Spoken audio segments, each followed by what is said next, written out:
Benny at ang Forest Library. Sa malalim na kagubatan, mahilig magbasa ang mga hayop. Ang owl teacher ay nag-iingat ng isang maliit na library na gawa sa kahoy. Isang araw, humingi siya ng tulong kay Benny na oso. At ko, bantayan ang mga aklat na ito, Benny. Panatilihin itong ligtas, at ko. Nagbulungan si Benny sa pagmamalaki at tumango. At ko, pangako, Teacher Owl, aalagaan ko sila, at ko.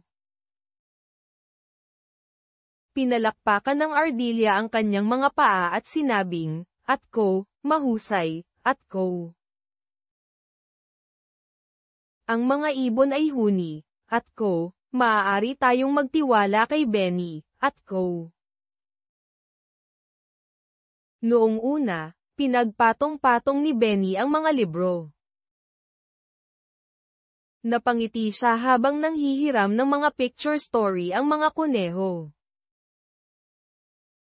Ang mga bluebird ay may dalang maliliit na libro gamit ang kanilang mga tuka.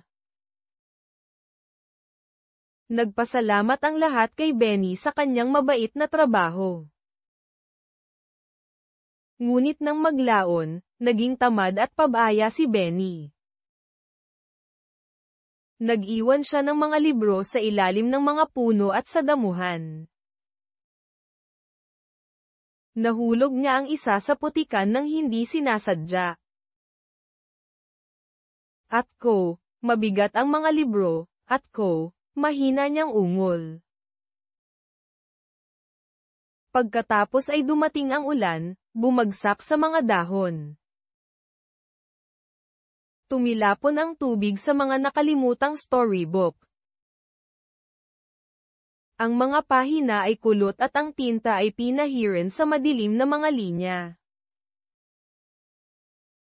Ang mga libro ay mukhang sira at napakalungkot. Kinaumagahan, dumating ang mga hayop para magsauli ng mga libro.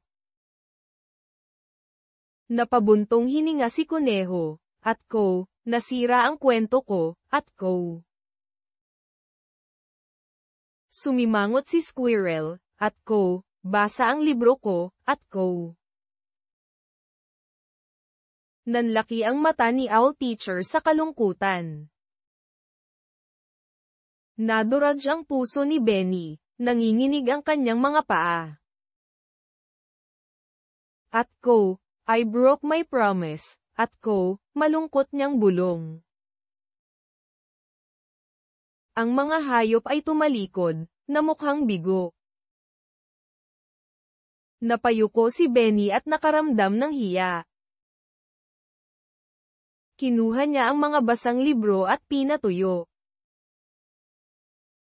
Maingat niyang inilagay ang mga ito sa ilalim ng mainit na araw.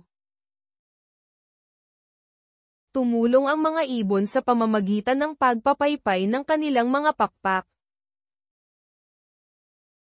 Ang ardilya ay nagdala ng malalambot na dahon upang linisin ang mga pahina. Mas gusto pang gawin ni Benny. Namulot siya ng kahoy at nagtayo ng matataas na istante. Hindi nagtagal ay naging maliwanag at maayos ang silid-aklatan. Naghiyawan ang mga hayop, salamat, Benny. Malumanay na ngumiti si Owl Teacher kay Benny. At ko, ang mga pangako ay nangangailangan ng aksyon, hindi lamang mga salita, at ko. Tumango si Benny na nagniningning ang mga mata. Natutunan niya ang tunay na responsibilidad noong araw na iyon.